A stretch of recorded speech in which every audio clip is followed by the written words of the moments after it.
What did you have for breakfast today? Today I had, what did I have? I've gone blank already. I had steak. Steak? And some Brussels sprouts. Yum. Yeah. How'd you do the steak? In the pan, medium rare. Bit of spices. Nothing Beautiful. fancy, yeah. Beautiful. That's my go-to breakfast. Steak for brekkie, kids.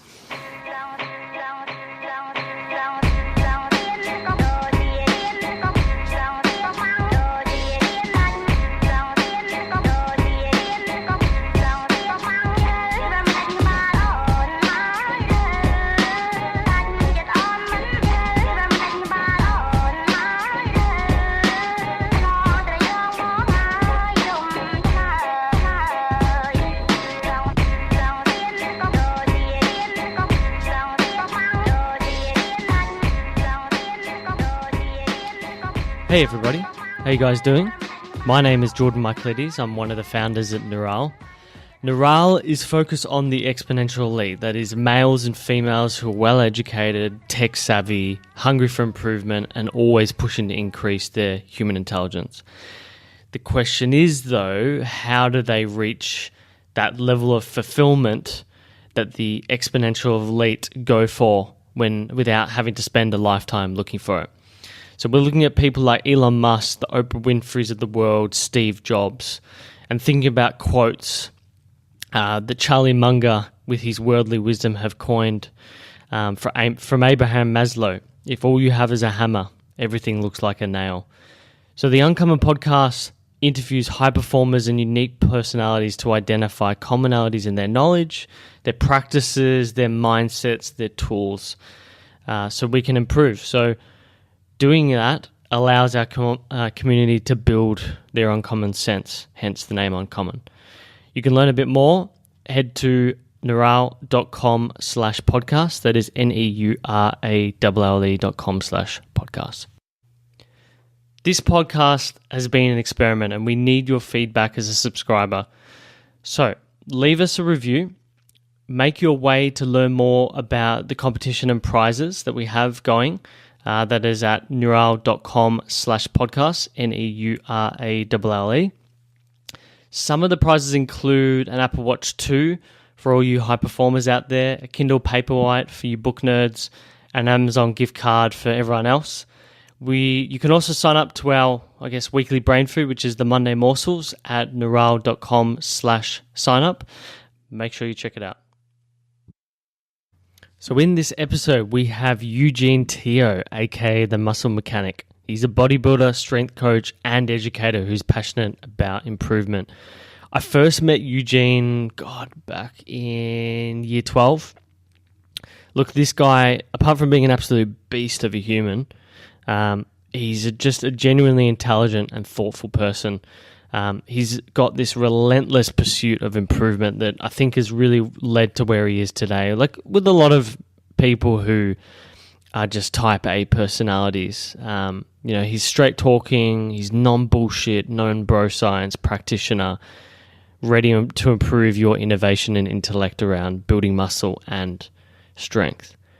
Now, for those wanting hardcore technicalities, Eugene has completed another episode with Coach Paul on his podcast called bioDefined. It's definitely worth a listen, and I did that before interviewing Eugene, which really helped with gathering his thoughts on hypertrophy and innovation. So I strongly suggest that if you enjoy this.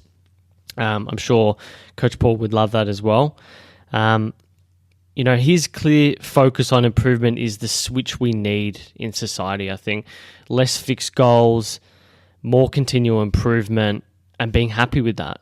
I think you're going to learn a lot from this conversation, not just about physical performance, but mental performance as well. We cover such things as his pursuit of happiness and improvement and how they go hand in hand.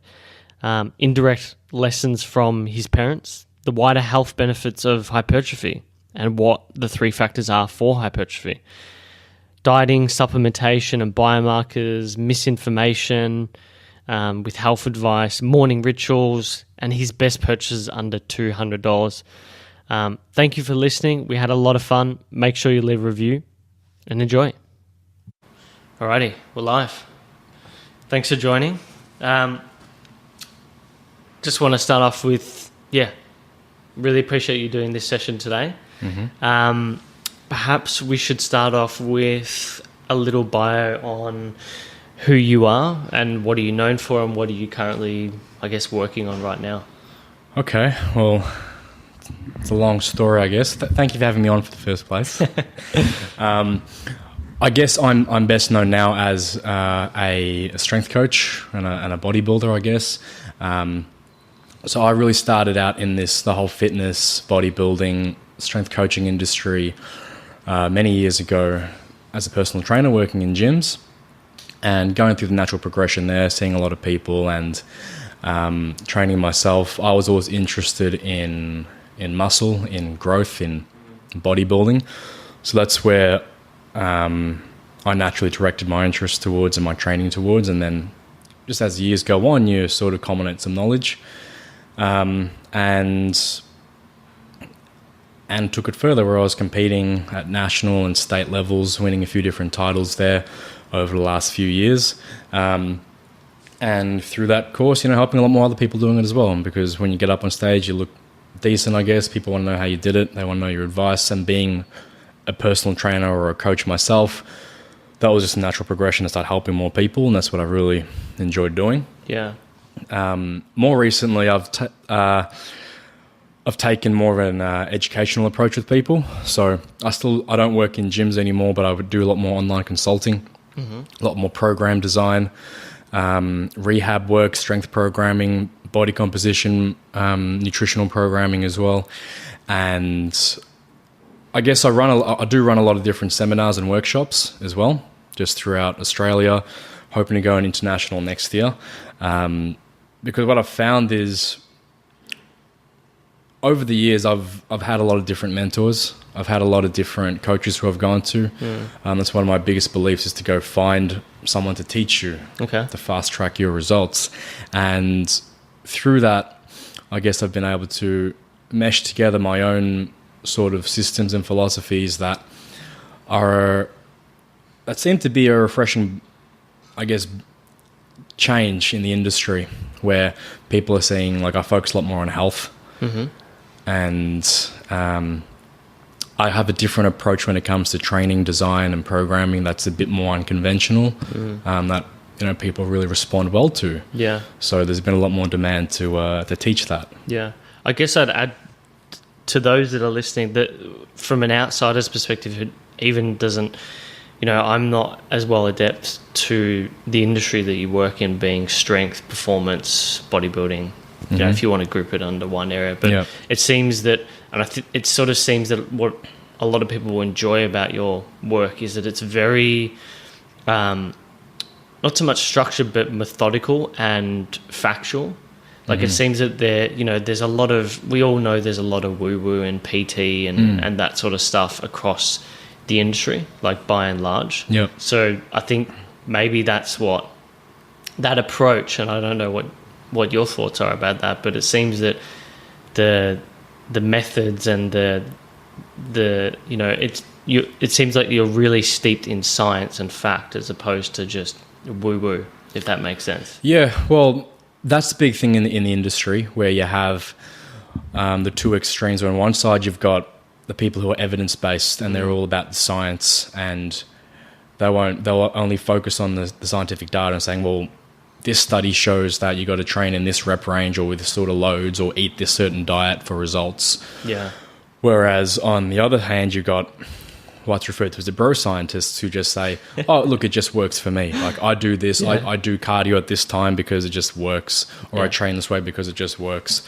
And, the fact is there is merit to both sides of it because like science is all well and good, and I've focused a lot on the science and the biochemistry and I guess the facts behind how the human body works and what's been shown in scientific data, like through different studies. But at the end of the day, when it comes to research, it's always going to be limited. No matter how well funded that study is, it could be double blind, whatever it could be.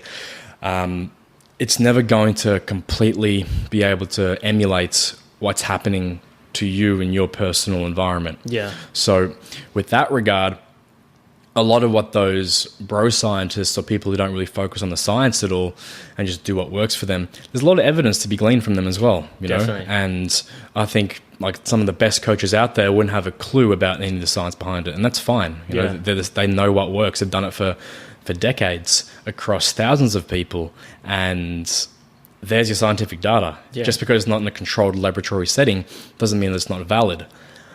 Even though a lot of the scientific people say, well, where's the research? Yeah. And I think there's a lot of, I guess, a lot of facts you can pull from anecdotal evidence, especially when it's across so many people and across such a wide variety of people as well.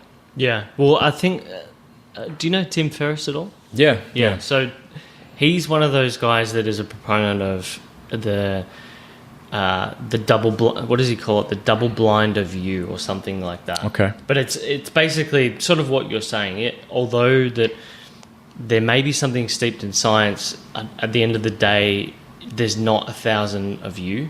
Mm-hmm. Yes. So it's very hard to test. Yeah. You know what is supposed to be factual across you. You have to be able to, like, you know, if you go. A prime example is I've got this fructose intolerance, right? Mm-hmm. So I know that if I go eat X thing, if I eat too much avocado, that it's going to screw me up. Yeah. So that's sort of a way of judging that this thing, which would normally be good for most people who have fructose intolerances, isn't as good for me, as an example. Yeah. Yeah, So of course. Definitely get that. Mm-hmm. So a strength coach, used to work in bodybuilding, or primarily be focused on bodybuilding. I'm interested to know nowadays, so when I was on your website, the key thing that you covered or that you're focused on is improvement. I'm interested to know, what is it that you crave about improvement? What is it? The feeling of it? It comes down to having a sense of purpose and direction in life, and like not being stagnant. So I think when it comes to something like happiness in general life, and where most people go wrong in what they're doing in the day-to-day life, where they're trying to pursue happiness, is they see it as an end goal. They see it as, if I get this job and get this raise, or if I buy that car, get this girl, then I'm going to be happy. Yeah. Okay, and it's what's polluted so many people's minds. You know, it's what's sold to you in all the movies, TV shows. Get with the girl, get the job, get the money, get the dream house, and you'll be happy. Live happily ever after. But what people are starting to come around to now, I guess, well, not now, but more recently, is that you might hit that target and you'll be happy for a little while, you'll be content. But then after X amount of time, once you've achieved that target, you start to get stagnant and you start to take it for granted, and you start to, again, that's your new set point. Now you're like, okay, I've got this, what next? Yeah. And if you don't have something to move forward onto, you're going to be unhappy, you're going to be dwelling, you're going to be depressed, you're going to start getting into this vicious cycle of unhappiness, where you thought everything would be okay once you landed that contract or that job or whatever it might be. But when it happens, after a little while, you're like, is this all there is? Yeah. And, you know, it happens a lot in bodybuilding. You know, that's where I learned a lot of lessons, like through the gym, through training. So you think, okay, if I add on this amount of muscle, if I win this title, if I get this lean, then I'll be happy. So it's no different, no matter what you're doing, it's no different if you're always focusing on that. Yeah, exactly. Like, it's not just about life, like money, girls, happiness, or whatever. It comes down to everything you do in life. If, for example, for the gym, so many people are caught up saying, if I just drop 5 kilos, I'll be happy. Yeah. If I can fit into this bikini, I'll be happy. And you know what? Like, as someone who's helped a lot of people get to that bikini or lose that weight or put on that muscle, you're not happy when you get there. Yeah. You're not happy. You'll be content for a moment, or you know, I should take that back. You'll be happy for a moment, but you won't necessarily be content. Yeah. And straight after that, you'll start thinking about what's next. And if you invested your entire life or a big portion of your life into thinking that you'd be happy once that 5 kilos came off, and you think somehow your entire life would be different, that everything around you would have changed, then, you're going to set yourself up for failure. Yeah. That's what a lot of people do. They think, when I compete, I'm going to get sponsored. I'm going to have everybody falling at my feet. I'm going to be famous and shit like that. And the fact is, it never happens that way. And what should be going on through that process of you losing the weight or putting on the muscle or getting stronger is, it's not just about the weights or the gym. It's about you as a person. It's about your whole holistic mentality, striving for growth, trying to improve in every aspect of your life. And like, when you reach your little targets, like, you put on that extra bit of muscle, you hit that PB in the gym, or you landed that contract or whatever it might be in your life, you should be happy. You should applaud and say, yeah, well done. But you should always be looking ahead and saying, okay, what's next? What's the next project? Where am I going to go? How can I serve people better? How can I serve myself better? Yeah. So sort of like a little notch on the belt of life. Exactly. Because, I mean, you look at the top performers in the world, like, you got guys like Tony Robbins or Tim Ferriss or Richard Branson or, the late Steve Jobs. These guys are guys who, they don't need to continue working. They don't need to continue developing the products that they develop and the service that they develop. They've got enough money to change the world in that sense. Yeah. They've got enough money to be set up for life and live life on their terms. But why do these guys continue to do what they do? Why do they continue doing 50-hour, weekends and stuff like that, where they're just working like mad? It's because they've got something bigger. They're focused on something bigger than themselves and trying to improve themselves to hit that greater meaning. Yeah. And yes, I guess it's not just about the gym, but it's about everything in life. Yeah. I think definitely I wholeheartedly agree with you. It's one of the things that we're trying to focus on as well, just improvement as a whole. So if there's one thing that people can take from this conversation, it's probably this specific thing. Now, while I was also trawling through your website, which, mind you, which we'll link later on, I suggest that everyone has a look at this, but there was a brilliant quote at the very bottom. I'm a stickler for quotes. And that was a quote by Bruce Lee, and it is, adapt what is useful, reject what is useless, and add what is specifically your own. How does that, what does that mean, or how do you understand it? Yeah. And does that relate at all to your, I guess, belief of improvement? Yes, 100%. I mean, I use that when I teach, when I tell people, like, come to my seminars and things like that, because with the human body, like, there are some things that we know through science are facts about how to train for muscle growth or fat loss or diet or whatever it might be. But at the end of the day, I've been to that many different coaches and seen that many different athletes where you can get the complete opposite advice for the exact same goal. Right. And everybody's got their own system. Everybody's got their own different protocols, their own ideas, their own training methods. And when I teach, I guess my job isn't to tell people what to think. I don't want to tell them, here's my system, go do it. When I teach, it's more about showing them a lot of the different options and teaching them how to think, how to be more analytical with their approach to training it, and understanding that, you know what, just about everything works when it comes to training, when it comes to fat loss, when it comes to muscle growth. And like, there is no set protocol for success. I mean, and I say success in any sense of the word, not just with the way you look and the way you perform, but I guess in life. You look at so many different business mentors and the top leaders in any industry, they all got there through many different means. And when it comes to reading their biographies or reading their stories or reading through different research papers for bodybuilding or strength coaching or whatever it might be, there's going to be a lot of things that resonate with you or that you don't agree with, either extreme. And I guess the important thing is, just as that quote suggests, is to take in what you find useful or apply what you find useful at the right time. Okay. Because you'll find at certain times, like, let's take bodybuilding or like the whole fat loss thing as an example. Like, one of the biggest contended topics is cardio, if it's necessary or not. Like, should you even bother doing cardio, like running or jogging or on the treadmill or whatever it is? Or should you just focus on diet for fat loss and training, and that's it, not worry about doing extra cardio? Now, you'll find arguments for both. People saying do it or don't do it. You'll find a lot of research saying do it or don't do it. And the fact is, a lot of my clients, they'll do it, and a lot of them will not do it as well. Depends on the situation. So it's about taking in that information, knowing that, okay, don't apply it to everybody because it won't work for everybody. Okay. Apply it when it's appropriate, and don't apply it when it's not appropriate. Yeah. Okay. Yeah. So I think that, it's a very, very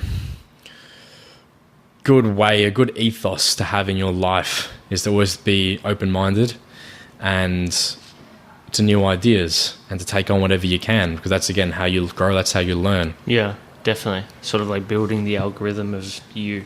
Yes, exactly.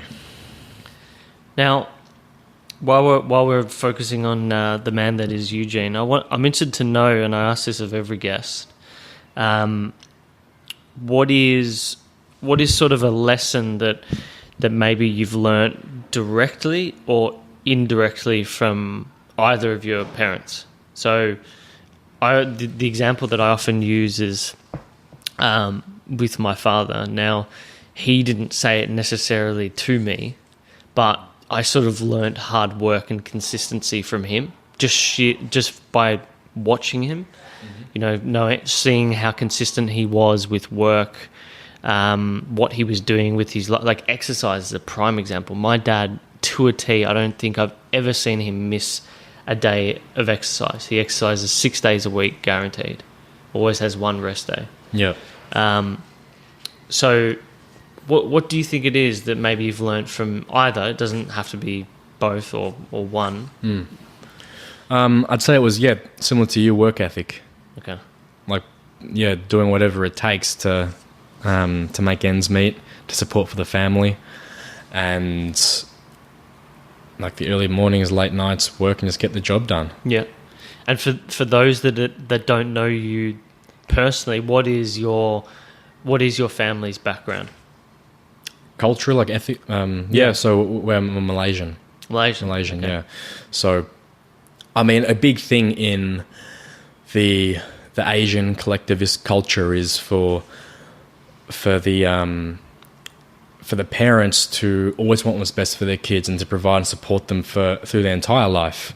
Yeah. Now, you contrast that more with the Western society, where it's like, straight as soon as you can start working, you start working as a kid. Yeah. Start paying your own way, getting your part-time job and things like that. I mean, I did that from as soon as I could as well, but I didn't have to if I didn't want to. Yeah. I chose to, whereas I could have gone through most of my childhood, most of my life, not having to worry, and then there'd always be mum or dad there to help if they needed, and they wanted to. Like, that's the goal of, I guess, the mindset of the Asian culture. It's what's been pressed upon them upon years, and then as you get older, you take over that role as a child and take care of your parents. Yeah.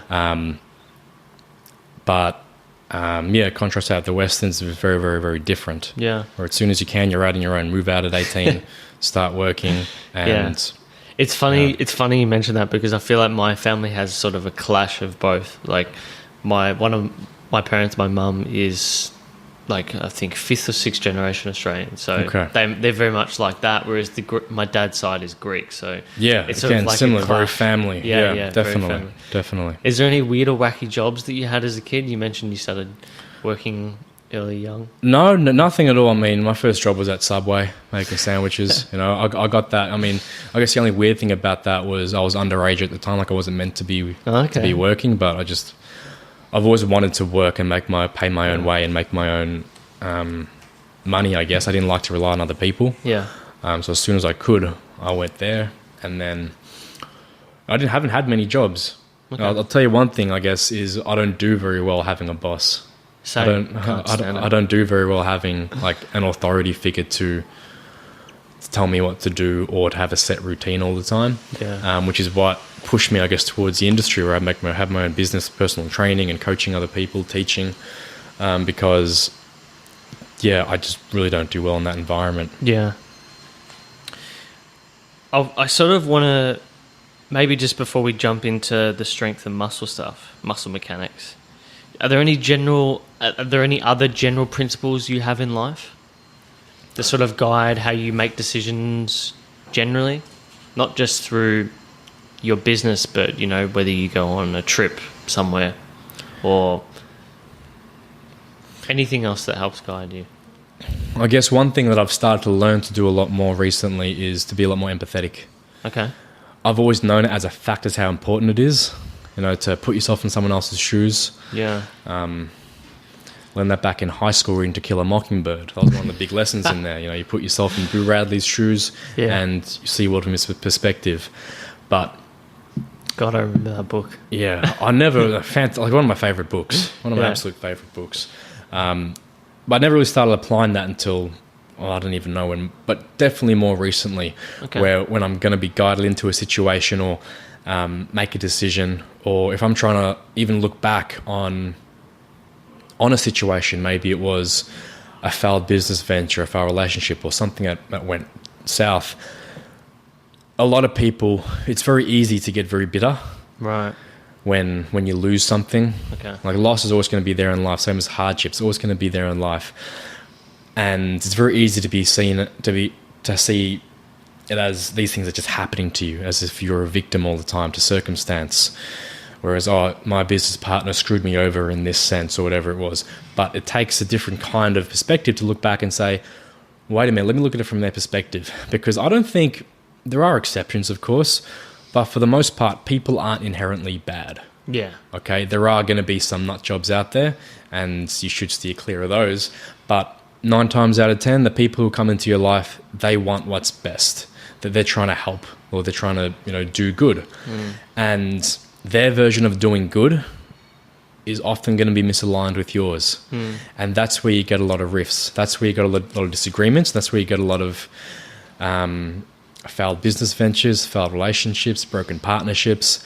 And that's where you can start to fuel a lot of hate. Yeah. That's where you can get very jaded at the world and very cynical if you can't see things from the other person's perspective. Yeah. And say, okay, I feel like they wronged me, but why did they feel that was the right decision on their part? Yeah. And if you make peace with that, then you make peace with a lot of the things that happen in your life. Yeah. It's so funny. It reminds me of this. So one of the earlier podcasts we did was with a lady named Angie, and she's, as I was saying to you before we started this session, she's sort of like the godmother of the hospitality industry. And her, I worked for her, and one of her sayings, and she covered this in the podcast, was philothimo. It's like a Greek saying, and it means humility.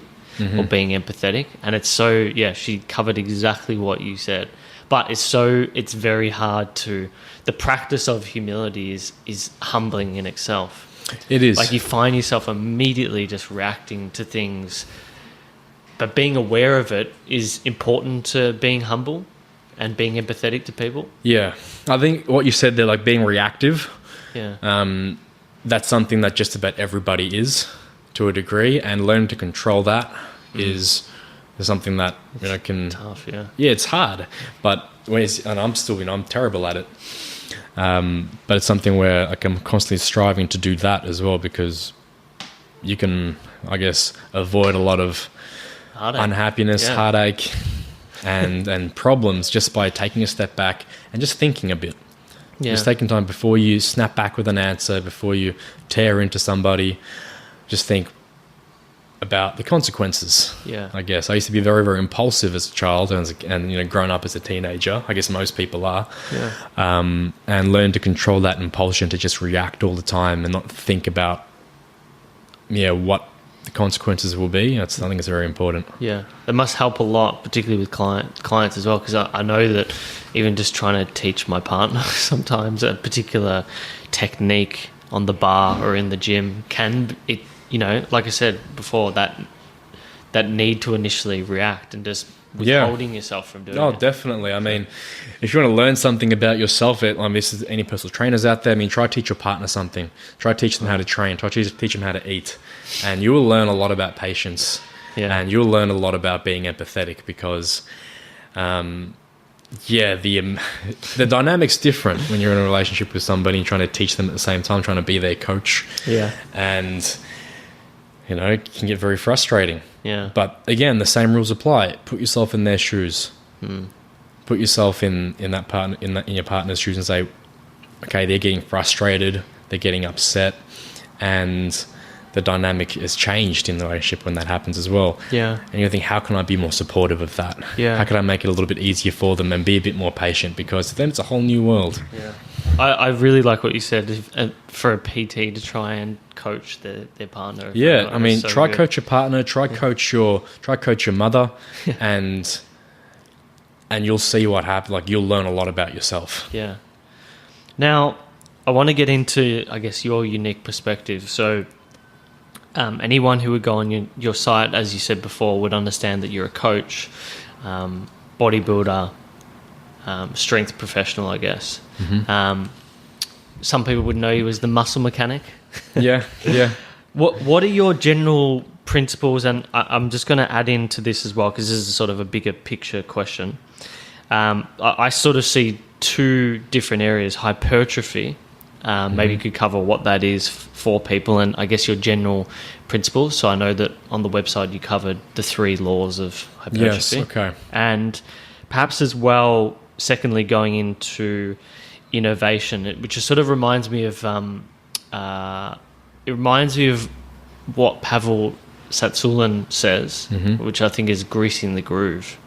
But talking about sort of, I guess, that neuromuscular connection and what strength training does for that. So from what I got, those were sort of the key principles of your muscle mechanics, I guess. And if there's anything else that I've missed there, please just... Yeah. Well, in a nutshell, that is really it. I mean, it's to really simplify what we do as coaches and personal trainers or strength coaches is everything comes down to hypertrophy. And people think of hypertrophy, which is just the act of muscle growth, muscle fibers getting bigger. That's when they hypertrophize. That really is the currency of life. It's not just about looking better. It's not just about performing. It comes down to longevity. There's plenty of research showing people with higher levels, higher degrees of muscle mass, more hypertrophy, they have extended lifespans. They're more resilient to disease. And so it's not just about looking at it from the aesthetic lens, which too many people do. They think about, I just want to look good on the beach. I want to look good at this bodybuilding show. But no, it's more about general health. So when anybody steps into the gym, I try to emphasize that to them and say, look, even whether you want to be a competitive bodybuilder or not, whether you're looking to rehab an injury, okay, it could just be someone's torn a rotator cuff, they got to rehab that. Your goal is to get those muscles hypertrophied. You want to build that muscle back if it's injured. If you have an overuse injury, like some sort of tendonitis, there's going to be some sort of imbalance in strength and in size of the muscles surrounding that joint. So again, it comes back to hypertrophizing whatever's lagging and bringing it up. So obviously I work a lot more with the bodybuilders, but it does extend a lot to just every aspect of life. The goal should be hypertrophy and muscle growth. Even from a fat loss perspective, the best way to lose fat is to build muscle. If you add on a few more kilos of muscle, you get a higher metabolic rate, you'll burn more fat at rest. That should be the goal. You shouldn't step into the gym actively trying to burn fat, because you can do that outside of the gym. You can do it with your nutrition. Get into the gym, you've got to set 1-2 hour window, do as much as you can to build muscle. That is investing in your future. So I guess when it comes to building the muscle and hypertrophizing, that's where you get down to those 4 different factors for hypertrophy. The first one is innovation. I think that's the overarching umbrella, because if you can't innovate or you don't have that connection to your muscle between the mind and the muscle, and you can't actively tell it to potentiate and contract on command, then no matter what else you try to do, no matter how heavy you train, no matter how many reps you do, no matter how much you try to do all the different intensifiers of drop sets or supersets or whatever else it might be, they'll all do nothing for that target muscle if you can't, or if you don't have a decent connection to it mentally. So the first thing I always try to do with everybody is improve their execution of movement, improve the way that they move, improve the way that they go about contracting their muscles to make sure that every single muscle can fire on command without any load. Okay. You should be able to, like a lot of guys out there with a bit of muscle on them, they can do the pec dance. Okay. They can flex their pecs and they start dancing.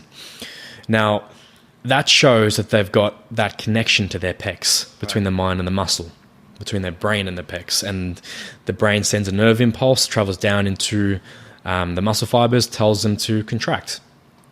Now, a lot of guys can do that, but a lot of guys can't do the same dance on muscles of their upper back, muscles of their shoulders, muscles through their lats, their glutes or their hamstrings. They can't get those same muscles dancing on command at rest without doing any movement. Now, if you're watching me here, I could start making everything just sort of contract without actually going through movement. Because I have high efficiency of a high neuromuscular efficiency. Okay. And that's the first goal upon training. There's no point loading up a barbell of squats, no point doing bench presses or barbell curls if you can't contract that target muscle that you're trying to grow.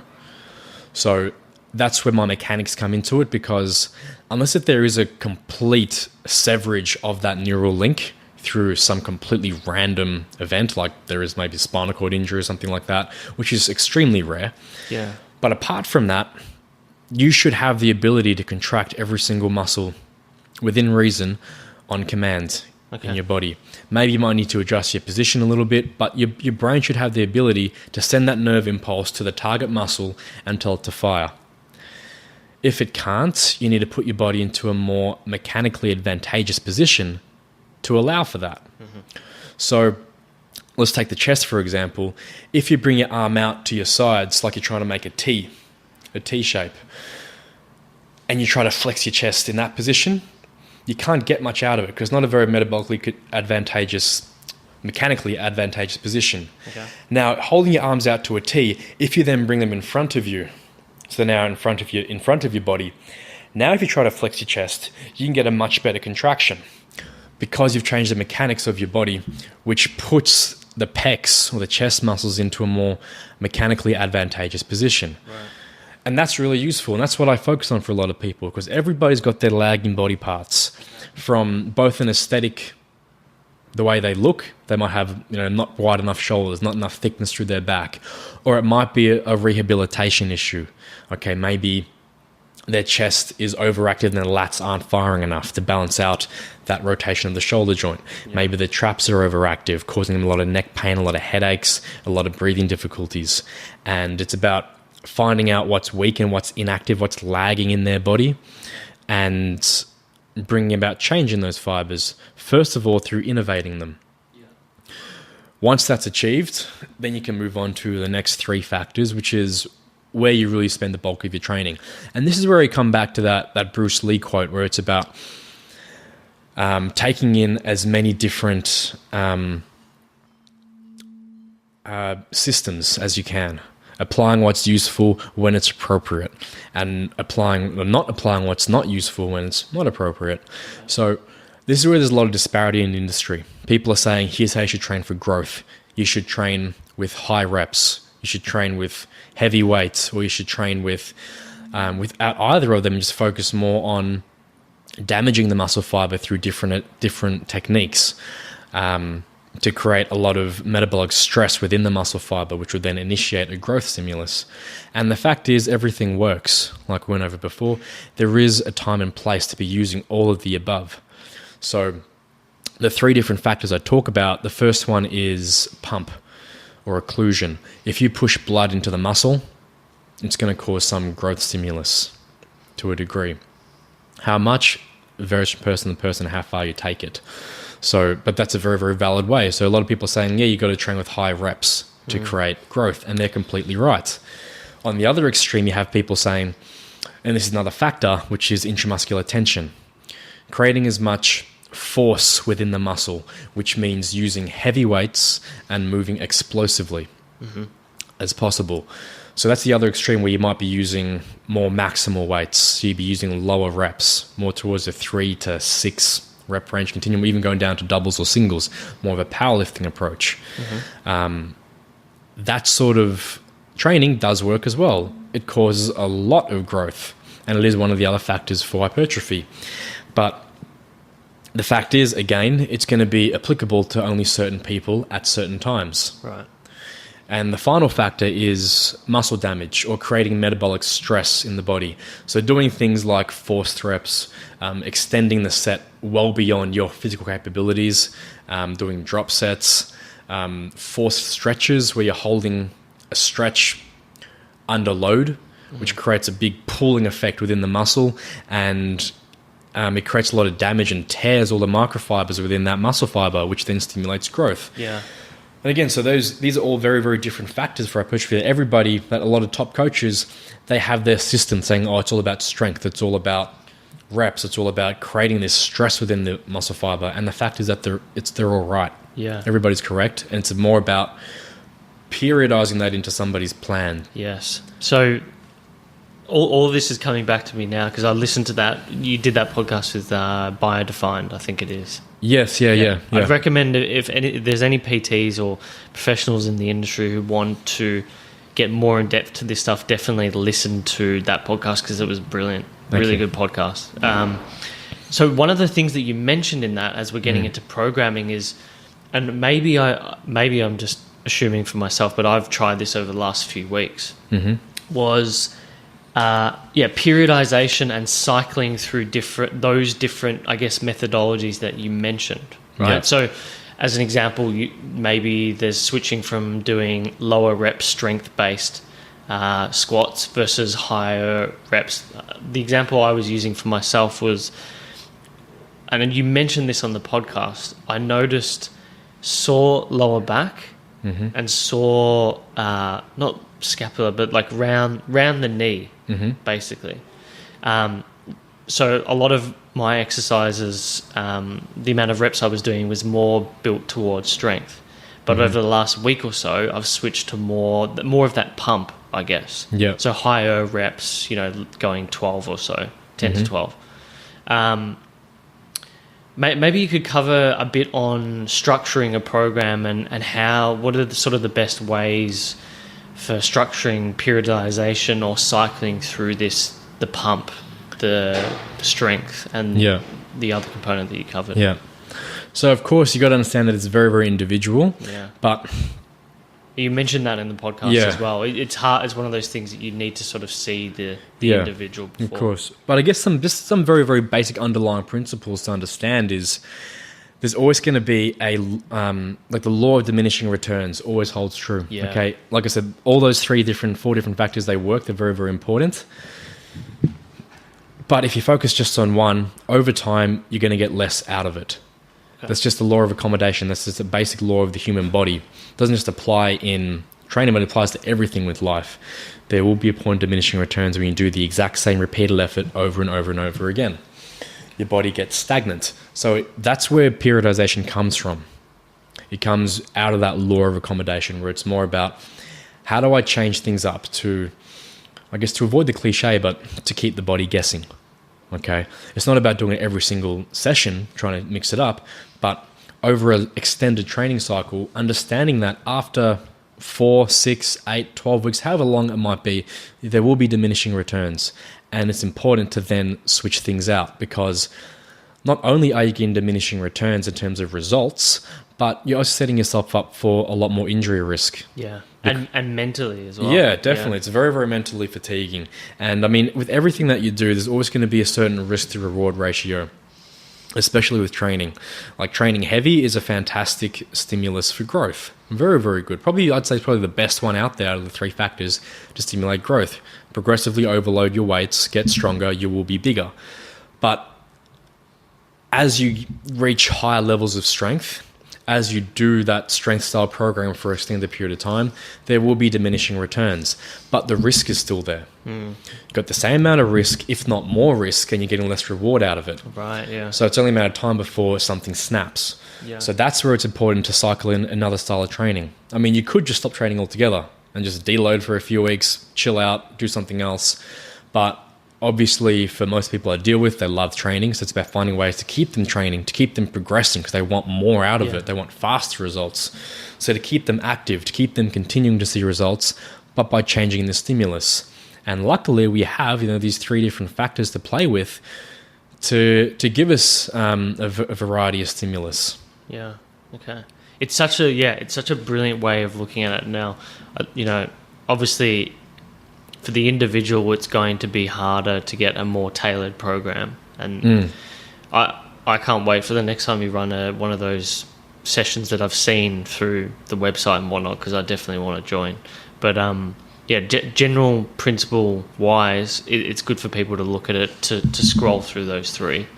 Definitely. when they notice those triggers, the injury, the mental fatigue, that sort of stuff. Because I know you speak to your mates and they'll all talk about it, and it's just it sort of seems like one of those misnomers in training that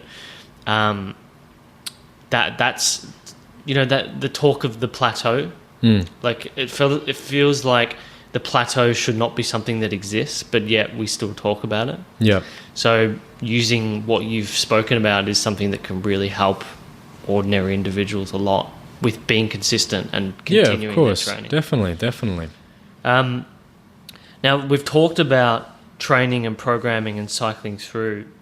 What are some of the things I'm interested to know? I always like asking guests this. What are some of the things that don't get enough attention generally when it comes to maybe hypertrophy or strength training? Like I know if anyone watches your stuff on Instagram, you seem to love isometrics, or you cover that a lot. Is that one of those things that you feel is missed quite a bit? Not necessarily. I mean, isometrics. Like when people hear about it, they want to do it straight away, and it's a very, very effective way to train. I guess the biggest thing that people overlook is actually training. Yeah. Like they don't understand. See, training is a very personal thing for a lot of people who come to me as well. Like people who come to my courses or come to me as clients. They don't want to be told that they don't know how to train. Yeah. Most of the people I see, they've been training for decades. They've got a lot of experience behind their belt. But the fact is, a lot of it has been ineffective. So to be able to tell that person what they've been doing since they were a kid, since they were in their early teens, hasn't been working for them, that hits home. That's a very, very sore spot for a lot of people. Now, I don't necessarily say it that bluntly to them, but that's the fact. They've been training for 10, 15, 20 years or more, and they're banged up with all sorts of injuries, muscle tears, they're not growing properly. These are all symptoms that what you've been doing hasn't been effective. Now, what they'll then go to do is say, I must need more drugs, or I must need to change a different diet approach. What's funny is like a lot of people, they're very, very open to the idea of learning about a new nutrition protocol or a new way of eating, a new supplements protocol, or a new drug protocol. They want to hear about these things. They see it as very, very elusive, and it's new to them. Yeah. Or they can sort of accept the fact that they don't know as much about it. Was that new shiny thing? Yeah. I mean, it's not even new shiny things. It's more just that they can accept the fact that they haven't been doing that since they were 13 years old. Yeah. So maybe that's what's missing, and they're happy to learn about it. But when you try to restructure someone's way of life about training, something that they hold very dear to them since day one, since they ever first step foot in the gym. Like when you first step foot in the gym, you don't hear about drugs, you don't hear about food, you don't hear about supplements, you hear about pick up that barbell. And that's where, your education begins. That's the first thing you learn about. Now, be told that what you've been doing is not working for you and is wrong, people take it to heart, and they don't necessarily want to hear that, even though they know it to be true. Yeah. So getting people to understand that their training might not be as effective as they believe it to be, and to be, I guess, humbled by that, and to be more open-minded to accept any different kind of technique, whether it's isometrics or different mechanical positions, or just different ways to train, different ways to periodize. It's hard to get people on that, to accept that fact. Yeah. Whereas they've been doing one thing their entire life, and they think that's the perfect way to go about doing things. Yeah. It's one of the things you mentioned there was diet, which I'll come to in a moment. But while we're, I guess, capping off training, I wanted to gather your thoughts on mobility and recovery. Mm-hmm. And I'm interested to see what you yourself do. Because I noticed, again, on the Instagram stories, which are great, by the way. Thank you. Was, say, shoulder stabilization. I'm not sure, do you do any like ball work or like self-fascial release? Do you do your own, do you go get a massage every week? What do you sort of see as the ideal spectrum for recovery? Because I guess there has to be a level of recovery there. Yeah, there definitely is. And I wouldn't necessarily do like stretching or yoga. I mean, I do those things. I do them daily just because I enjoy it. Okay. I don't do it to improve my flexibility directly. I wouldn't necessarily be getting a massage to improve my mobility directly either. I do these things to help to de-stress. Because I mean, there's a highly neural component to flexibility. It's all about the nervous system. It's not just about saying, oh, my hamstrings are tight, I can't touch my toes. It's about saying, why is it tight? Why are your hamstrings tight? Now, let's take the hamstrings for an example.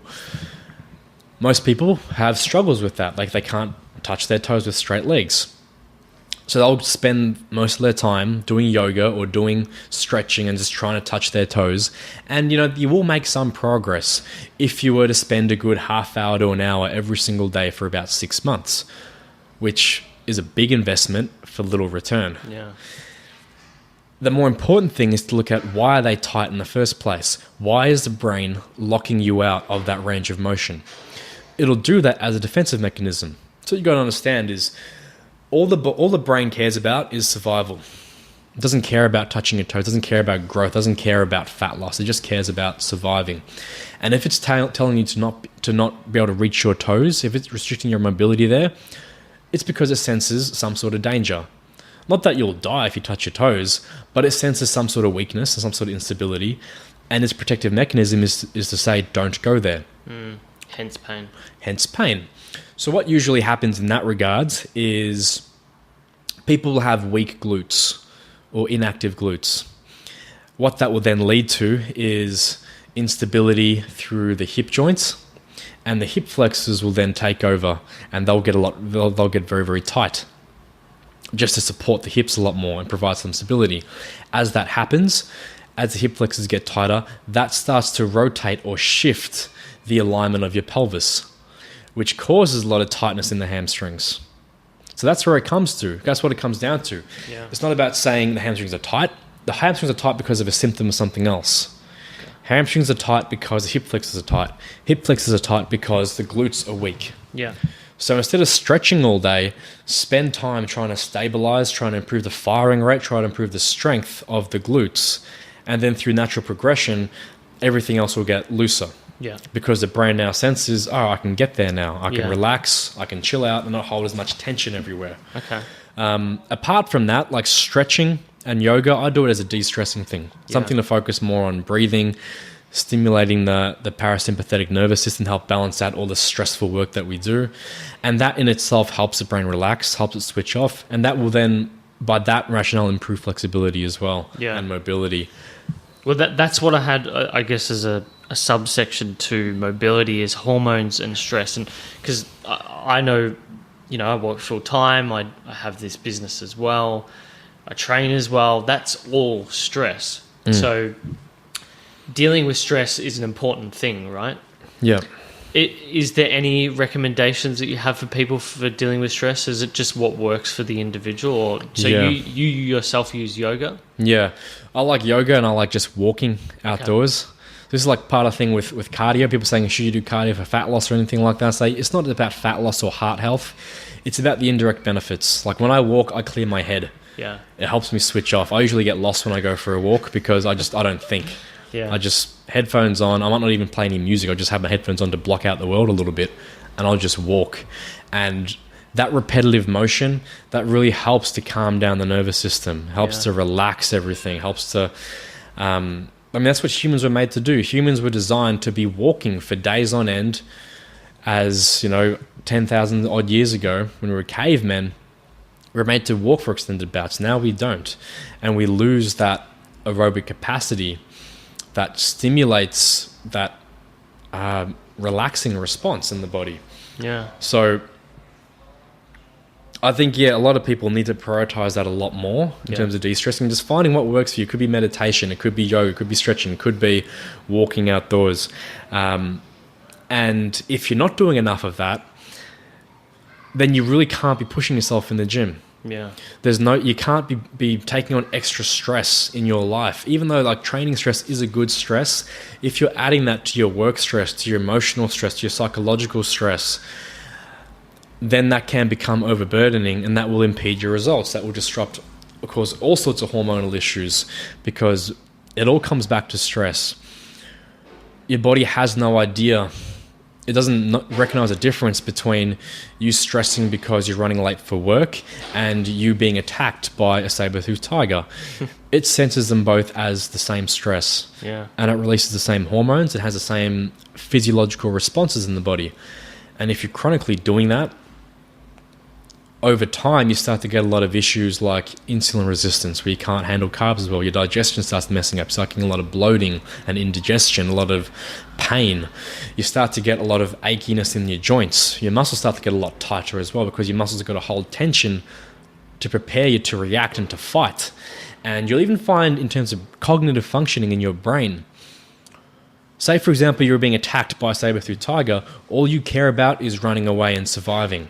You go into tunnel vision mode, and you can't, and all the, I guess, the regions of your brain, of your frontal lobe, all these newer sections of the brain that are responsible for creative thinking, for mindfulness, for relaxation, and for connecting with other people, all of these areas of your brain, they get switched off. Okay. Because your body just cares about surviving. And that's where you can start to get changes in your personality. And that's where you can start to get into a vicious cycle of always being stressed, because that's all that's on your mind. And you haven't spent the time nourishing those other aspects of your brain, like appreciating art, appreciating music, just going for a walk.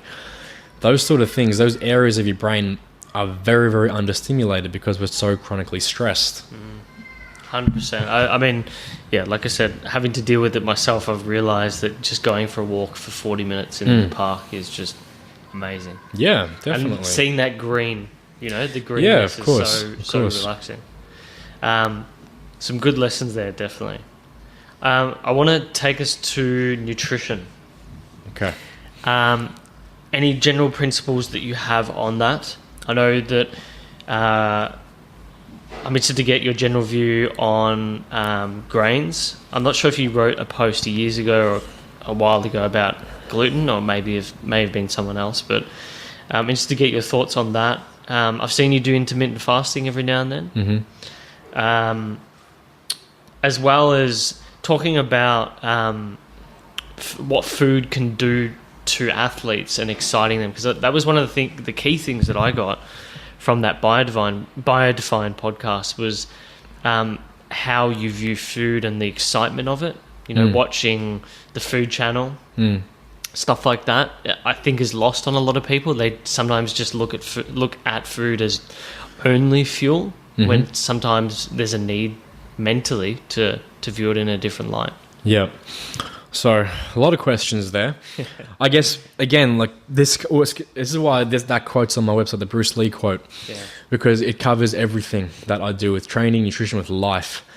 It's about, again, saying everything works.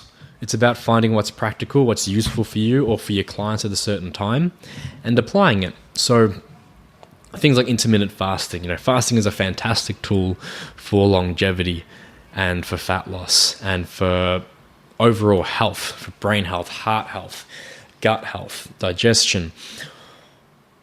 There's a lot of good research into intermittent fasting and extended fasting for a few days or even up to a week or so.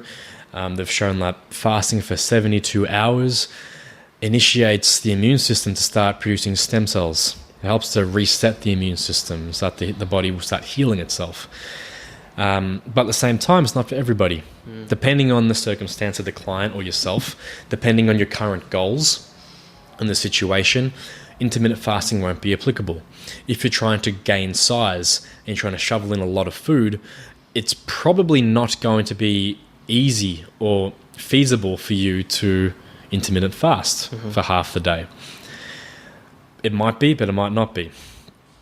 So taking something like gluten, we know there's a lot of research into the negatives of gluten and things like wheat and a lot of different grains, more so because of their processing over time. Like the wheat as a plant is very different to how it was 1,000 odd years ago. It's changed, not through genetic modification like in a lab, but through crossbreeding certain strains. There's a lot more gluten residing within grains these days than there used to be. And our bodies haven't adapted to it. Yeah. So for that reason, gluten isn't something that should be a mainstay in the diet. Although, it's not the end of the world if you have some gluten. If you're a celiac and you have these ridiculous autoimmune responses to having gluten, where it's really, really uncomfortable. You'll know if you have celiac disease, it's not like a little bit of gas or a bit of wind or something. Like it's a bad time. It's bad, yeah. My brother's got it, so it's pretty bad. So you'll know it's terrible. So when everyone says, "Oh, I've got gluten sensitivity" or whatever, for the most part, is bullshit and it doesn't really mean anything. Yeah. And a lot of it is actually self-imposed through their own mental manifestations of it, and they think they're going to get a bad reaction, and you know what? They get a bad reaction because of that. But gluten in itself isn't necessarily bad all the time. And if it means a client's going to be able to adhere to a diet because they're able to eat a bit more stress-free, then it's probably a good thing to give them that gluten every now and then. Even though I know it's not optimal, I know that it's practical. Okay. And then over time, I might be able to help them towards working towards something more optimal. Okay. But it's about that stepping stone. If I get a client and they're having cereal for breakfast, sandwich for lunch, pasta at night, gluten, getting them off it completely from day one is probably going to be too much of a shock to their system. Getting them to remove it completely is probably not realistic, and it will cause them to follow it for a week or two, and then they'll just stop altogether. Yeah. And then they'll give up, and then they don't get results long term. But it's about looking ahead and seeing what will work best for them. Yeah, okay. What else was there for the nutrition? So general, I guess your general principle, I'd be interested to hear. Do you adhere to primarily similar to paleo? So you're eating primarily protein, you're getting the right amount of protein during your day, the right amount of fat, and then just eating vegetables as you please, I'm guessing? Yeah, I mean, for the most part, that's how you could look at it. I do have plenty of carbs as well. Okay.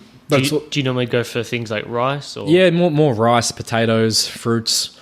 They're all good. I do avoid most of the grains most of the time. Okay. But hey, if someone brings me a donut, I'm probably going to eat it. Okay. If I'm out somewhere at a nice restaurant, there's pizza there, I'm probably going to eat the pizza. Yeah. And it won't do much damage, if any at all. Yeah.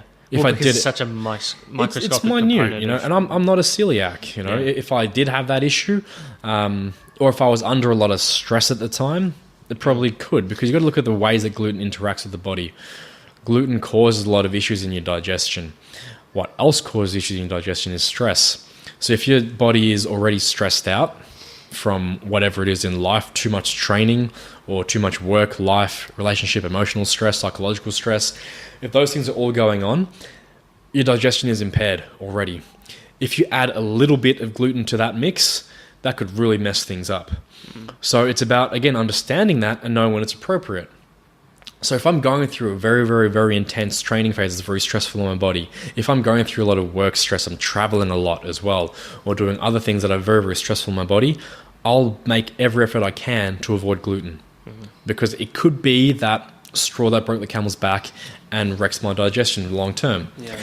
On the other hand, if there's not much stress going on, if I'm not training too hard at the moment, I'm very relaxed and I'm in a good place mentally, then the gluten probably won't do much bad at all. Yeah. Depending on the volume that you take in. So that's how I look at anything with diet. Okay. Yeah. Carbs, very, very useful, not just for growth, but for overall health, for the health of your pancreas, for the health of your cognitive functioning. You do need some stimulation from carbohydrates and sugars every now and then. However, if you abuse it, then you're going to get negative effects. Yeah. Insulin resistance, metabolic syndrome, type 2 diabetes. That's the other extreme. So it's about balancing it out when it's appropriate. Are you training hard? Yes. You probably need more carbs for recovery. Are you training less? You can probably get away with less carbs. Maybe put some fasting in then as well. Maybe go higher fats instead. It all depends on the situation. So it's hard to say what system I follow. I like to keep things as unprocessed and as organic and whole foods as possible. But there are plenty of times where it's more realistic and it's actually more beneficial to have something like highly processed cereal or sorbet instead of having sweet potato and broccoli. Right. Even though their constituents are carbohydrates, they are glucose, there are benefits to having one over the other, depending on where you're at, depending where your digestion's at, depending where your stress levels are at. It depends on so many factors. And that's where, coaching and education comes into it. Yeah. And I can't teach people, here's the diet you should follow. It's about saying, here are the facts, and here are the considerations that you need to take into consideration when you're applying those facts. Have at it and learn how to do it for yourself. Okay. Do you do in terms of supplementation? Is there anything that you do there? Again, individual, but there are some basics. So things like magnesium, vitamin D, usually some zinc and probiotics. They're things that'll be mainstays, and a multivitamin. Yep. They'll be mainstays in just about everybody's regime, just because of the lack of those nutrients and those minerals in everyday diets. Even if you were to be eating organically and farm fresh or whatever it might be, the nutrient density of food has degraded significantly over the past few hundred years. As farming and agriculture has changed, so has soil quality, and that then affects the nutrient density of the fresh foods that we eat. So there is some requirement for a degree of supplementation of basic minerals like zinc, magnesium, multi-minerals, just things where there are very common deficiencies. Okay. So I'll cover those bases, and then anything else from there, it's individual. Yeah. Is there... I'm always interested to know in terms of measuring and testing improvement. Do you see a GP regularly and get biomarkers? Is there anything that you often look at for yourself? Yep. So, again, like I hate saying it all the time, but it depends. I personally get blood work between 4 to 6 months. Just as a regular checkup. I think if you're getting your car serviced more often than you're getting blood work done, you've got your priorities messed up. Such a good analogy. But hey, it happens. It happens so much. People go years of getting their blood tests, and then that's how you get a lot of these issues manifesting. And it's not just about looking at the blood work in that one instance, but it's also important to look at the trend. Over the past 24 months, maybe you had 4 blood tests if you've got it every 6 months. Maybe you've always been in the healthy ranges that are given on the lab values, but you might start to see a trend in your thyroid or your cholesterol or your other markers like your triglycerides. Maybe they're all trending towards unhealthy states, but they're still within the norms. So it doesn't signify a red flag by the doctors or even in yourself. If you looked at just one of the measurements, but if you see it over a timeline, then you start to see, okay, there's a pattern here. And something I'm doing is I'm heading towards a state of unhealthiness. Yeah. And when you link that back to the symptoms as well, that's another metric you got to look at. Is like someone could have really, really, really low testosterone, but they may feel and perform awesomely. So not an issue. You don't go and say, oh, because your blood work is out, we've got to give you testosterone. Yeah. Because you might find if you give them that testosterone, it makes them really unhealthy. Yeah. It makes them really, really just sick. And they get a lot of issues because maybe you got to look back at the symptoms as well. So I measure things like blood work, obviously basic symptoms, how they feel, how's their energy, how's their sleep, how's their digestion. If it's a compositional thing, then we're looking at body fat skin folds or DEXA scans or even just photos. DEXA scans are brilliant. I've started doing that. Yeah. So it just really depends on the person, what their current goal is, and what we're looking for. Okay. When it comes to... See, one of the things that we were covering at the start about bro science, how do you combat misinformation when it comes to the industry of performance that you're in? You know, when it comes to exercise, nutrition, and so forth, how can people learn to combat misinformation, do their own research? Are there any particular sites that you'll look at, like Nature or IMB, I think it is, which is like the chief research site for the US government? Is there any particular things that you often look at, or do you look at professionals that have been mentors of yours and look for them for identifying? Because, you know, one of the key things, I don't know if you looked during the US election, the key thing now is fake news, right? Mm-hmm. But I just feel that in this industry that there is a lot of misinformation. I mean, when I was started researching yourself and getting more deeper into this area, you can see it through the ads even on Facebook. Yeah. This person will help you do X. This person will help you do Y. How can individuals combat that? Well, they've got to take interest. Okay. They've really got to give a shit about what they're doing to their bodies. It's as simple as that. Like, I can't told them to read this research paper or whatever it is. They've got to be self-motivated to go out on their own and seek the answer and not just accept things on face value. Now, if somebody only has a certain degree of commitment, like they sort of want it, but they don't really care that much, those are the kinds of people who'll look for the quick fix and who'll be sold the misinformation. Okay. When you take someone who's got a highly vested interest in their results, in their health or whatever it is, they're going to analyze every single piece of research that they can. They're going to ask as many experts as they can, and then they're going to form their own opinion based on all of that. Okay. So it comes down to not necessarily giving them the right resource, but fueling that fire within them to make them care a lot more, to make it relevant and make them interested in it. And it's not for everybody. You know, like I couldn't care less about the US elections or things like that, and that's fine. A lot of people don't care about it. So I'm not going to look into all the different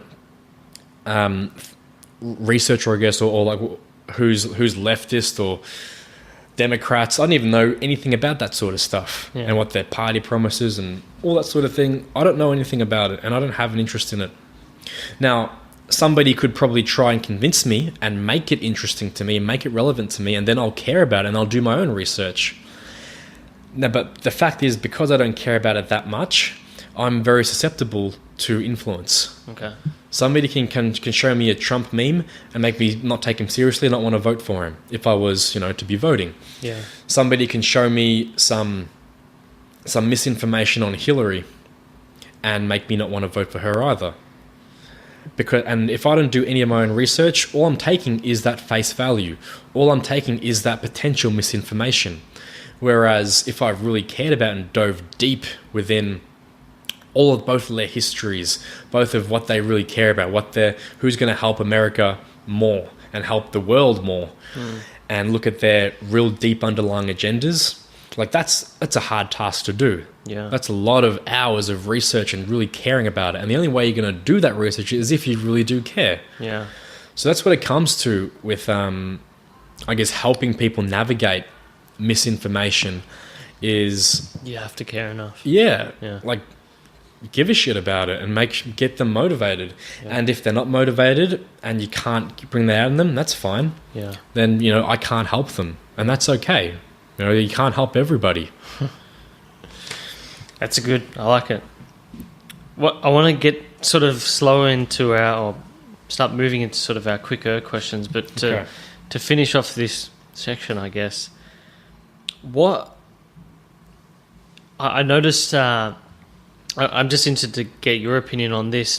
When it came to, if you look at your site, a lot of the stuff is from sort of a year or so ago, and now you can see that a lot of your content is social focused. I'm interested to see if you have any recommendations for people who are PTs or starting out in this game. If they are producing content, would you recommend that they primarily focus on social? Because like I said, I noticed that you bang out a lot of info through the different mediums that you're on. And it's definitely more engaging, without a doubt. Like if you were to be constantly reiterating innovation on Instagram, it sort of feels like it would be, more consistent, I guess, and something that people would take in. Yeah. So are you asking more... Oh, I guess I'm a bit lost on what you mean by social. Social media. Yeah, so I'm using social media a lot more. Yeah. Oh, yeah, definitely. I mean, it's a powerful tool. It's a very, very powerful tool, and I think people should take advantage of it. A lot of people, poo-poo it or whatever, saying it's just an ego thing. But it depends how you're using it. Yeah. Depends what you're doing with it. So, I mean, there are so many coaches out there, so many professionals in any field. Okay, it's not just about my field of fitness and health and bodybuilding and strength coaching, but you've got a lot of Instagram experts out there who try to offer advice, but you've got to look at... It doesn't take long to look through their feed and realize what's their agenda. Are they trying to genuinely help people? Are they putting out good content? Or are they just putting out selfies and look at my abs, look at how good my life is? Because a lot of people, they're using it as that medium to just show off to the world, here's what I have that you don't have. Yeah. And if you want what I have, pay me. whereas it's not about education. Yeah. No, Pay me the 12-week program. You'll get the body that I have. Exactly. Yeah. So, I mean, there's a few things you should really look out for, I guess, when it comes to social media and whether or not you should be trusting someone or anything. And it comes down to that content. Are they regularly putting out educational content and that comes from like they're trying to help people? Right. And there's no like, because a lot of people will put out content, but at the end of every single post, it's like, sign up to my challenge. Want to hear more? Buy this program, buy this ebook, sign up for my coaching package. And it's always got a hidden agenda. And the agenda is they want to sell something to you. Yeah. And I'm not going to lie, I want to sell things to people too. Yeah. You know, like it's what I do. But my business comes from helping other people and educating them. Through that, as a side effect, business then comes because they're interested in learning more. Exactly, yeah. Like, I've done a lot of sales training in the past. I've done a lot of business mentoring in the past, and I found most of it completely irrelevant and useless if you actually just go out there and give good value content. Yeah. You don't need to do all the different squeeze pages, landing pages, sales funnels, clickbaiting. Don't worry about any of that. Just put out good content, engage with the audience, speak to them respectfully, and give them what they want. Yeah. Then you don't need to push out all these different ebooks and worry about Facebook ads and sponsored posts or anything like that. I don't do any of that. When I want to run an event or when I want to put out a program to people, I say, hey, here it is. And it sells. It's not an issue because people know that I'm not going to be trying to get them into some sales funnel and sell them more and more and more. It's quality, isn't it? Yeah. Well, that's it. Yeah. So, I mean, the advice I give people is you've got to really be honest with yourself and say, what do you want? What's your mission? Now, for a lot of people, they are going to be basic and all they want to do is just get some attention and stroke their ego. That's fine. You're not going to necessarily be very successful with what you do, and you're always going to have to be pushing sales all the time. And most of the people that you'll be able to service and who'll come to you, it's going to be short-lived. You might make a quick buck here and there, but long-term, you're not doing much for your business. If you really do want to succeed in that sense, it's got to come from a good place, and you can't fake it. Yeah. You can't, like, nothing will possess you to write a lot of content and to put out good content than actually caring about it. It comes back to that level of effort and prioritizing in your life. You won't do it if all you're focused on is money. Yeah. You won't do it if all you're focused on is stroking your ego. It's got to come from that deeper desire to help. Okay. I like that. That's the one thing I get from your content, and that's why I ask, is because there's a lot of value there, and all I'm thinking about is when is the next, event that is on. When it comes to success, who is the first person that comes to mind for you? Probably Tony Robbins. Okay. I mean, depends how you define success. Okay, I mean that's one of the most important things you got to first understand. Yeah. And success to me, I read this quote by Maya Angelou a little while ago. Who I think who is that? Sorry, Maya Angelou. Okay. She's a poet from I don't even know. She's a writer and poet from way back when. Very, very, very intelligent woman, and she defines success. I'm probably going to butcher this a lot, but she defines success as liking who you are, liking what you do, and liking the way you do it. And that resonates very, very strongly with me. It's not necessarily about the money or even the impact you have on the world. Like, it's very easy to look at Tony Robbins and say, oh, he's successful because he makes a lot of money and he impacts the world a lot. I don't see him as successful because of that. Yeah. I see him as successful because he is happy with what he does. You can tell he's completely fulfilled, and he loves himself. He loves those around him. He loves what he's doing. I mean, what would possess a man to do 14-hour days teaching? Yeah. 3-4 days in a row at his Unleashed Power Within events? He does it because he loves what he's doing. He loves his delivery of it. Yeah. It's simple as that.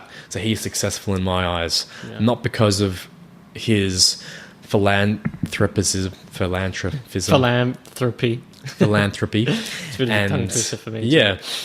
Not because of that, not because of the money he makes, not because of the people he saved, like from suicide and things like that. I don't care about that. Like, it's cool. Obviously, it's very cool. It's very powerful, very important. But that's not why he's successful. It's him as a person. Yeah. And Yeah, that's what I Have think you of. seen I Am Not Your Guru? Yes, I have. Yeah, Fuck, yeah, that is so good. yeah. Fantastic. I mean, That really goes back to what you... So what was that quote from that poet?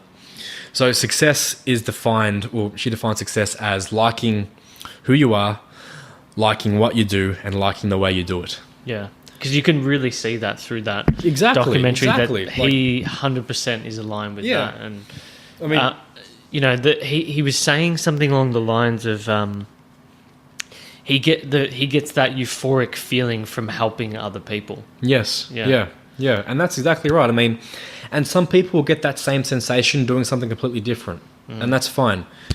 I mean, in their minds, they are successful as well. It's not about the bank account. It's not about who you help or the level of impact. Although, with that being said, usually money follows when you help more people. Yeah. And you usually will enjoy what you do and be more fulfilled if you're helping more people. Yeah. So, creating value. Yeah, exactly. Yeah. So, I mean, there are patterns there, but there are also exceptions.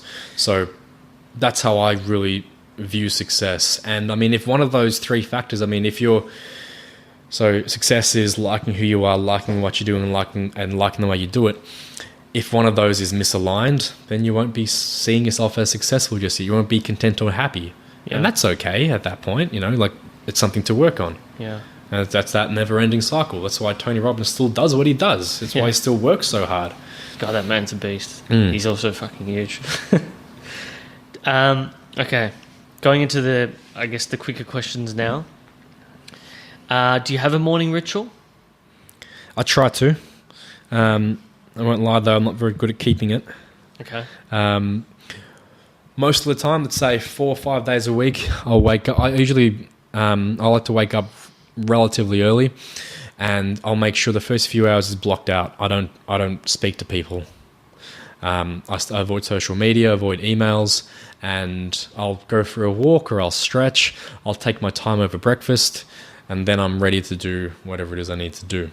Okay. But I make sure those first few hours, it's me time. I don't want to answer other people. My phone's switched off onto silent. I don't have any social media on my phone or anything like that. Yes. I think it's really important to ground yourself. Definitely. Do you meditate? I know you covered that you do yoga and whatnot. Yeah. Or have you tried meditation? Yeah, I've tried a bit in the past, and I've gotten to points where I was quite good at it. And then this is part of my morning routine where I'm not always good at sticking to it. I used to do it every morning, where I'd spend a good 20 minutes, half an hour meditating.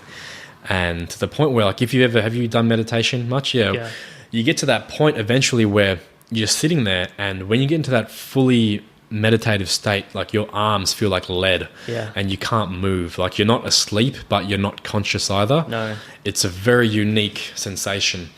It is weird, isn't it? Yeah. When the first time you have it as well, it's like, whoa, this is like you feel like you're tripping out completely. Yeah.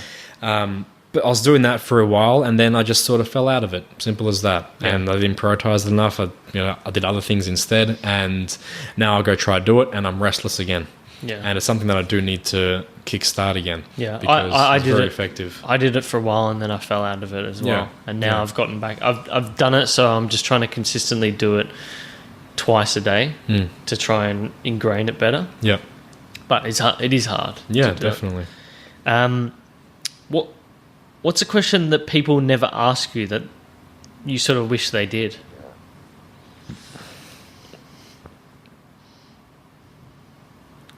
That's a good question.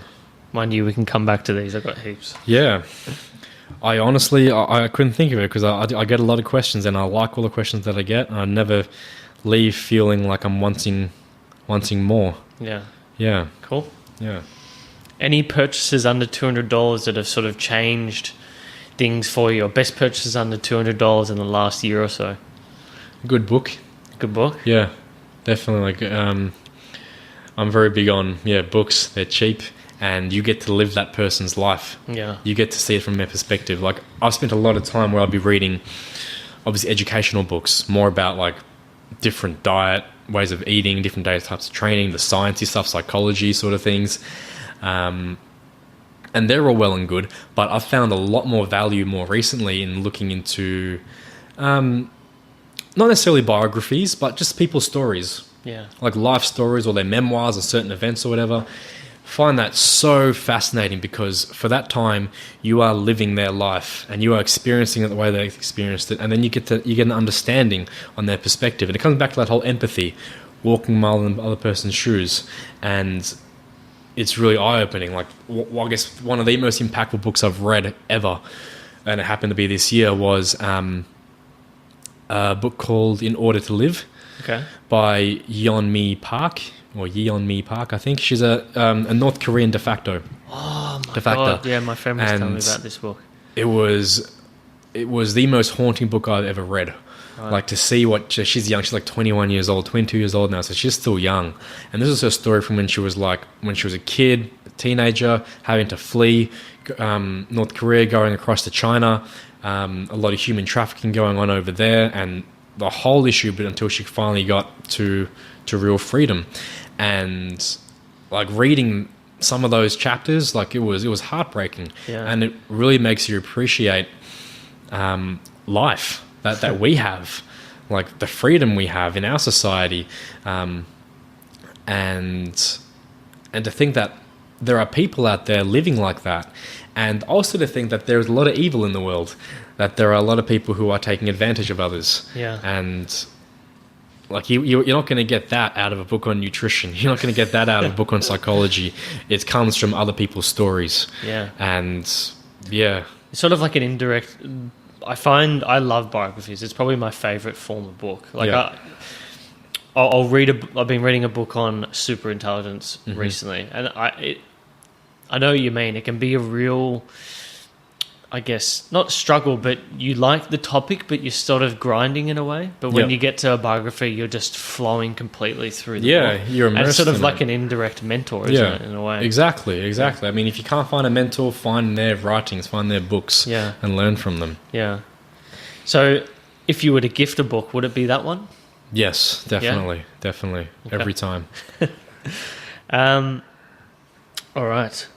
I know you love your music. I've noticed that you play your guitar a bit on your Instagram stories. Is there any particular music that you're cycling through on your playlist at the moment?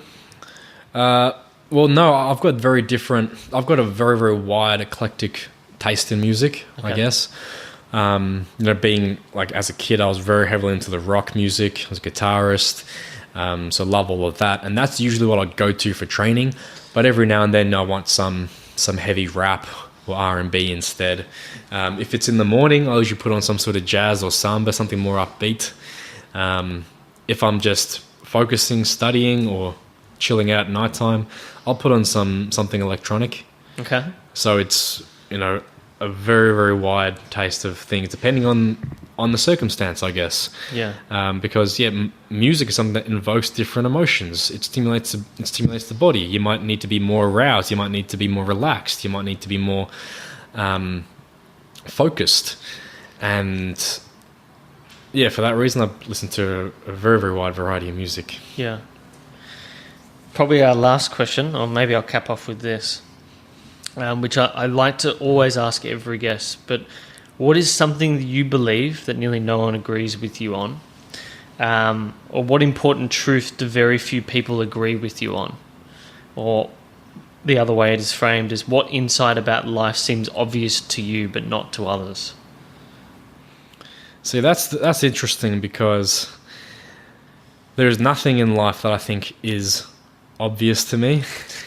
Everything that I've learned in life, it's been through a lot of trial and error. It's been through a lot of upset. It's been through a lot of loss. It's been through a lot of positives as well. But usually, like it or not, your best lessons will come from the hardships in life. And like, now I can look back and say, it's so obvious. The key to happiness is not focusing on achievements and focusing on goals, focusing more on improvement, focusing more on fulfillment. Which is lost on a lot of people. It's lost on a lot of people. But again, you start to explain that to people, and it makes a lot of sense. They start to agree with you. And the only reason I learned that was, through a lot of loss on my life and through a lot of unhappiness. I guess maybe if there's one thing, it comes down to that hardship, where a lot of people still do expect life to be easy. They expect to get what they want with minimal effort. and to set their mind on something and just work hard at it and to achieve success. But I guess in order to achieve anything, you've got to go through a lot of hardship, a lot of loss, a lot of struggles. And finding and appreciating those struggles is probably the most important thing that people need to really understand and connect with. Yeah. Look, I really appreciate this. This has been awesome. Thank you for having me on. If people want to find you, we'll link everything in the show notes. But if they want to find you on Twitter, Facebook, Instagram, where would they find you? Yeah, so I'm very, very simple because I can't remember a lot of different names, but I use Coach Eugene Teo. That's my handle on everything on CoachEugeneTeo.com. Instagram is Coach Eugene Teo. Facebook is Coach Eugene Teo. Keep it very easy for everybody. Cool. But otherwise, like I said, we'll link everything in the show notes. Once again, thanks a lot. It's been awesome. Great. Thank you for having me on. Cool. Cheers. Before you head off, thank you for making it this far. It's been a real treat doing this. Like I said, make sure you head to Neural.com/podcast to learn about our prizes. Sign up to our weekly brain food called the Monday Morsels at Neural.com/sign up. That is NEURALLE.com/sign up. Leave us a review. It's really important to us that we can get quality reviews and build feedback as to whether to continue with this. Check us out on Facebook at Neural, NEURALLE. Until next time, speak soon.